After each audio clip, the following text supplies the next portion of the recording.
greatness, greatness, greatness, greatness, greatness. We can go beyond greatness. Exceeding your limits. Greatness. As we grow, we'll make some changes.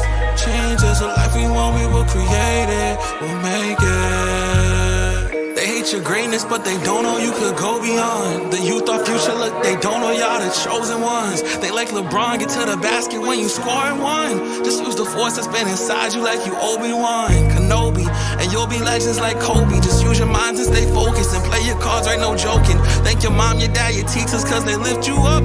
And don't feel pressure to peer pressure, that's when it hits you up. Now listen up, now kids no more, you growing up. You want respect, you old enough. You held it down, your goals up. You got the class, keep showing up, keep showing up, keep showing up. My best advice, keep showing up. No matter if it's work or school, you can't lose if you're showing up. And that takes repetition when you put in these positions. But like some mathematicians, you gon' stack it with precision. Cause the fact is your decisions will determine if you're driven. A good person with ambitions, tell me, do you see the vision? Look, with a system that supports you and loved ones that adore you. You win and they'll applaud you. Y'all lucky like some horseshoes. Y'all try to have some fun and y'all get hit real quick with morals. That's your family and your school, instilling principles and morals.